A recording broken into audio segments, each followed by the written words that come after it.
Thanks very much for having me, and it's nice to be here. I don't live too far from here anyway, so it's on my way. As I've said, I've just looked at the agenda and having listened to Maria, it's obvious that you've a fairly stimulating and thought-provoking sessions ahead of you, both the opening plenary and the parallel breakout sessions after. Just it's been said, but I suppose just to reiterate, government policy since the very foundation of the state has been to increase forest cover, and we have come a long way from just over 1% to 11%, but only 2% of that 11 or less is actually broadleaves or native woodland. So it's very important that we continue in the effort to actually get that number up, that figure up, because of the value of native woodlands as an important part of Ireland's native heritage, history and culture, and the unique, how it's unique in terms of biodiversity, and it's probably appropriate that we focus on it here today. Native woodlands are complex and biodiverse habitats, as we've just had a flavour of, and range from ancient oak and ash woodlands, some of which are over 400 years old, to naturally emerging woodlands and to recently planted woods. In addition to their value in terms of biodiversity, they also play an important part in ecosystem services such as soil and water protection, wider habitat heritage, linkage and carbon sequestration. And I'm not underestimating the economic potential as well of the quality hardwood, renewable energy and other wood and non-wood products, the social and recreational benefits we derive from them. However, we should not take our native woodlands for granted. While some of these are carefully managed both by private landowners and the state, many are under threat from various sources such as invasive non-native species and inappropriate grazing. I had overgrazing written here, but I better correct myself, seeing as how we've all been corrected, and other, unmanaged for many years. Skillful intervention using close-to-nature management systems is required to ensure the survival of these woodlands and to conserve and enhance their biodiversity value, which is a requirement in certain cases under EU habitats directives. Careful management will also promote their potential for wood production, as is recognised under the Forestry Programme. We also need to facilitate the expansion of Ireland's native woodlands resource through afforestation on new sites, and the conversion of existing non-native forests. One of the principal objectives of the Forestry Programme is to increase the level of broadleaves, and the department has worked closely with Woodlands of Ireland and other stakeholders in partnership over the last 20 years. So it's appropriate, the 20 years of growing theme of today's event. So this has led to the introduction of the Native Woodland Scheme in 2001 and the Native Woodland Strategy 2016 to 2020. The department operates a package of measures under the Native Woodland Scheme to encourage farmers and other landowners to create new native woodland and to restore existing native woodland. The current Forestry Programme sets a target of 2,700 hectares for the new native woodland establishment and just under 2,000 hectares for woodland restoration projects. This represents an investment of just over 20 million euros up to the year 2020. Unfortunately, the planting of native woodlands has not been one of the more popular afforestation schemes, with most landowners opting for faster growing species such as Sitka spruce. In an effort to encourage native woodlands, the department introduced substantial increases in the broadleaf and diverse conifers following the adoption earlier this year of the proposals under the mid-term review. One of the measures from the mid-term review is a proposal to develop a woodland environment fund scheme as a means of companies to demonstrate their corporate social responsibility. And this was born out of the positive market experience by Microsoft, who provided a top-up payment to any farmers or landowners who planted native woodlands under the Native Woodland Scheme. And it's felt that this really offers an opportunity to incentivise corporate social responsibility in a way that would help increase the level of afforestation of native woodlands.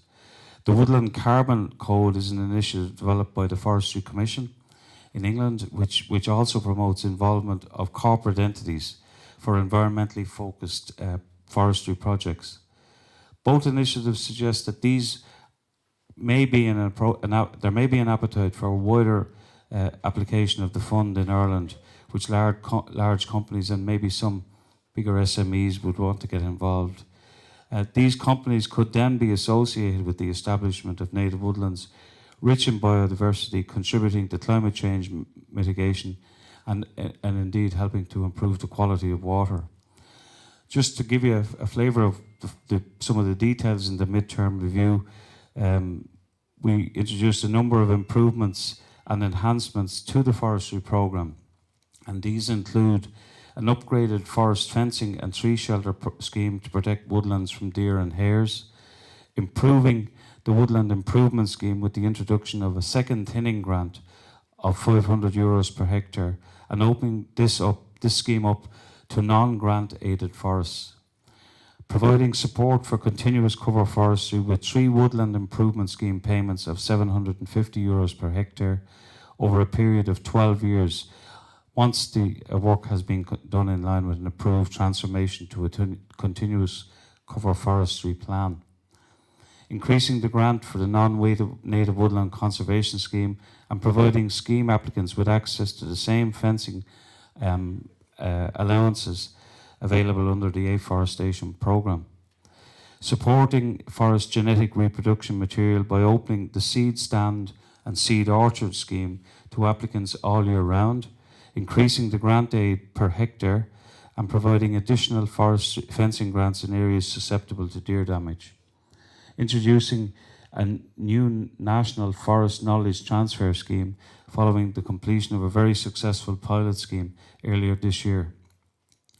And as I said at the opening, we also supported the pilot projects on forest certification, which is just being completed, and we will shortly introduce a new forest management plan and forest certification scheme, which will deliver the tools for forestry groups, forestry companies, and individual foresters indeed, to organise private forest owners for the purposes of gaining certification. And as the private estate increases, it's going to be very absolutely essential that this is successful, because only 30%, I think, of non-certified forest wood timber can be actually sold. So as the private forest estate comes on stream, it's going to be critical that forest certification scheme is rolled out broadly. The neighbourhood scheme is being opened to applications throughout the year, with an increase in the allocation for each project depending on the scale of the individual project. It is also tied in with the Native Woodland Scheme to encourage local partnerships to create new and restore existing native woodlands for the benefit and enjoyment of local communities. So I had the pleasure of being present at the launch of one back in Rounded around the reservoir, and I can say that is, when it's completed, we'll have over 20 kilometres of walks through a variety of habitats and woods and around the lake, and it's something that's been really successful. So there is money there for that one, and we're trying to make sure that people are aware of it and communities are aware of it. We're also looking at addressing the training needs of foresters on the various subjects of agroforestry, forest for fibre, continuous cover forestry, environmental monitoring and compliance and mitigation.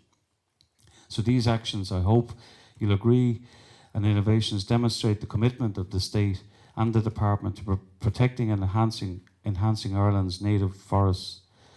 While economic growth and activity is an important justification for Ireland's €482 million forestry programme, we are mindful of the development of forestry must be sustainable and balanced. The Native Woodland Scheme is an essential measure used to address sustainability, particularly to the non-timber objectives, environmental objectives such as biodiversity, water quality, climate mitigation, species protection and social objectives, such as recreation via the neighbourhood and native woodland schemes, as well as the economic objectives through the production of quality indigenous hardwoods under the Continuous Cover Forestry Programme. So in speaking about native woodlands and their beneficial impact on the environment, I believe that this venue and here is probably an appropriate time for me to launch the new initiative Woodland for Water here. Woodland for Water is part of the Department's response to the River Basin Management Plan for Ireland 2018 to 2021, using woodlands and forests to proactively contribute to improving our waters. Woodland for Water, creating new native woodlands to protect and enhance Ireland's waters 2018, to give it its full title, proposes the strategic deployment under the second cycle of the Water Framework Directive of a measure combining an undistributed water setback, an undisturbed water setback and new native woodland created under the establishment element of the native woodland scheme. This objective is to form permanent semi-natural habitats designed to deliver crucial water-related ecosystems. I think this measure fits in perfectly with the theme of the conference and demonstrates that there is the Department's continued cross-sectoral strategic approach to planting native woodlands. This careful and well-balanced approach to native woodlands in partnership with key stakeholders like Woodlands of Ireland is a clear signal of the intention of the Department to continue to support the development of the forestry sector in a manner consistent with the principles of sustainable forest management. So, as I said, looking at the schedule, I'm sure that you have a very thought-provoking day ahead of you. I understand that you'll be visiting two forests, one in Glencree and one in Glenealy. I was on that forest in Glenealy a number of years ago when it was being started off, and I know it's one that's frequently visited by the students in UCD as well. And I hope you appreciate it, you get to enjoy it. I'm not so sure about the one in Glencree. It's not the new one? Oh, it is, yes. Where I opened some years ago with all the midges biting. Yeah. In the middle of the morning. Yeah. Yes, so look at I felt it was important that we would be here, that I would represent the department to try and give an outline of the measures that we've taken, that we do and have listened to the stakeholders and try to address it in the best way possible with support and resources to the schemes, the various different schemes, and indeed there are some. Can't see them here, but I'm sure there are members of the Department of Agriculture. I know Kevin is due to speak. So there is an ongoing engagement between the Department of Forest Service and all the stakeholders. We do recognise that the figures need to be increased. The aim of the midterm review is to achieve, in the wider sense, 30% cover of broadleaves in the afforestation programme. And I know you're going to hear from John next about how that can be achieved. So I'd like to congratulate everyone. I know it was probably better that you reschedule it for when the sun is shining than the winter that we've just had. But to thank Declan and everybody and congratulate you for organising such a well-attended event, and to thank you for inviting me to speak to you. Thank you very much.